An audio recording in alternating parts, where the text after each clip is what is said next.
Hey everybody!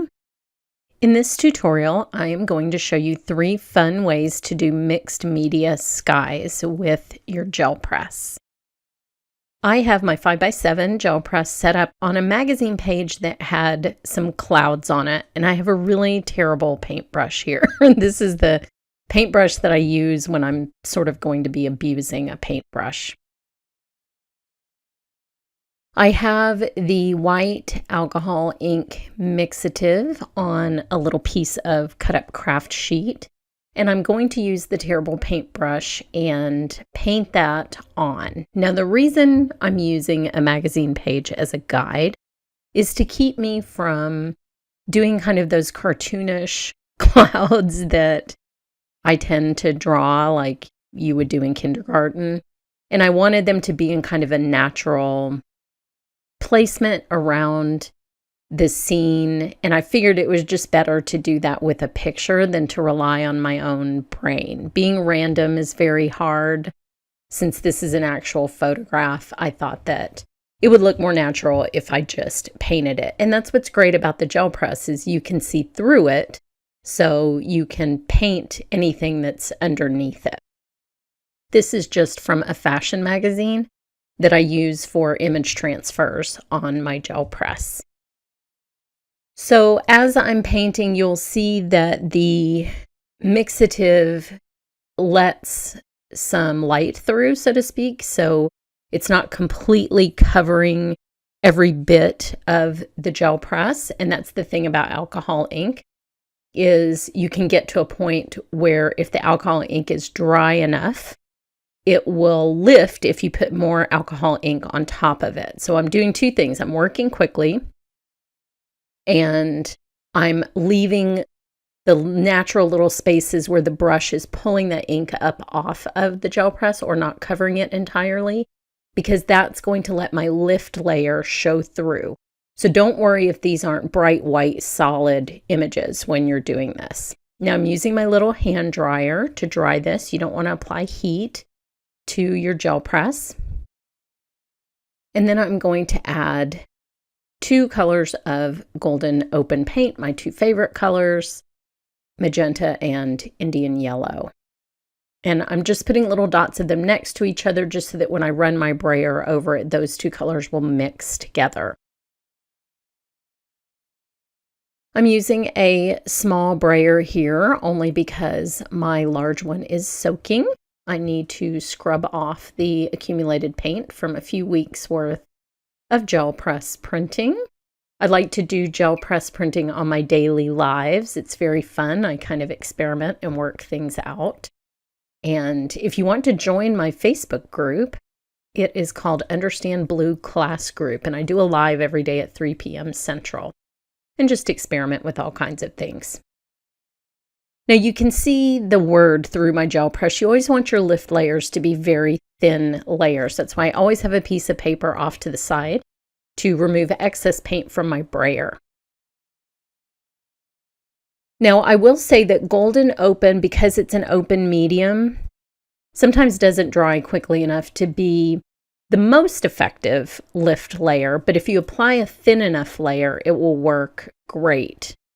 It's my favorite paint for gel press printing, so I try to make it work in every instance, but you can see a little bit of the alcohol ink is remaining on that plate.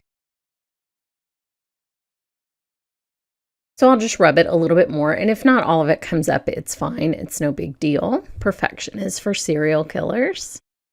So I'm pulling this off. And you can see those fluffy little clouds. You can see that you can see through part of them to the paint in the background, which I love. That's where the little brush strokes let you see through, and it's fantastic. So I'll do another version here with a blue palette, and I will just paint the clouds. Again, you'll see me put multiple small puddles of the mixative down onto my craft sheet. And that's because those petals will dry very quickly as you're removing paint from them. So in order not to waste the medium, I'm just doing a little bit at a time.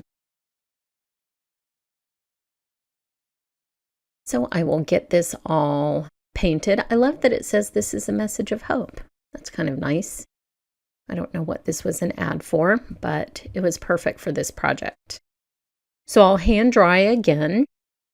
And this time I'm going to use some different paints. I'll be using a fluid acrylic, I'll be using a traditional acrylic, and a few other I'm just mixing up all of my paints. This is a Dina Wakley paint that I'm running out of. It's my favorite. And then a fluid acrylic. And just a touch of that magenta on the bottom. I'm actually trying to create something that looks like a little strip of land at the bottom of this scene for a card that you will see. One of the reasons I like to print on my 5x7 gel press is I can cut it in half and get 2 cards. So that's a really effective way to print for me.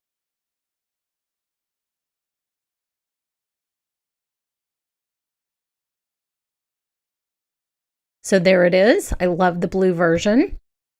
Now this time I'm going to try to make a galaxy background. So I'm going to just splatter on the mixative and get some little stars and constellations. Now, a toothbrush is such a great splattering brush. It's kind of my old standby. I do have an actual splatter brush, and the advantage to the splatter brush is you can cover a larger area and it doesn't have kind of a defined shape. Like you can almost see when I'm spattering off this toothbrush, the toothbrush shape in the little spatters. So you can get a spatter brush if you want. I'll link you to one in the description below. But I'm drawing these very fine little dots of white mixative before adding the background. Now I forgot what order I was doing it in, so you can see I did put a couple of little drops of paint already down on the plate before I spattered. I just sort of lost track of what I was doing. So that's what those little dots are.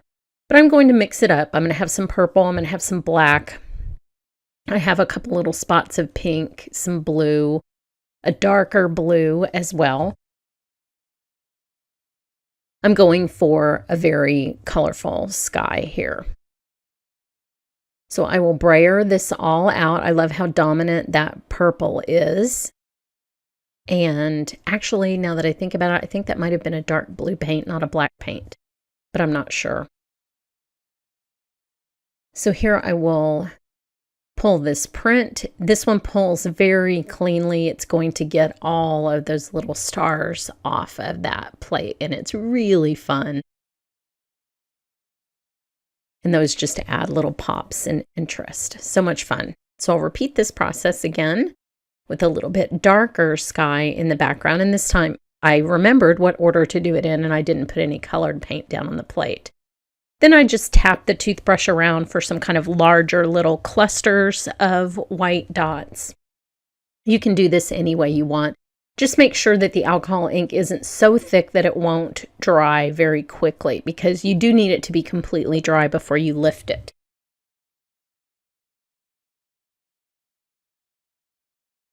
Now I'm sort of looking at my other print and trying to decide how much of each color I want. I want this one to be a little bit darker, so I'm using a little bit less of the purple and a little bit more of the black. And I got kind of a lot on there, so I'm removing that with my toothbrush instead of just removing it with my brayer. So you'll want to get the lift layer thin again. You can see that I'm doing that here, and at one point it actually starts to lift the paint that's down on the plate. So I'm reapplying the purple all over. That can happen when your paint gets too dry or you've brayered it too much. So there's that final print, and then here are the cards that I made. Super cute little frogs. Head over to my blog for more information on these cards, and thanks so much for watching.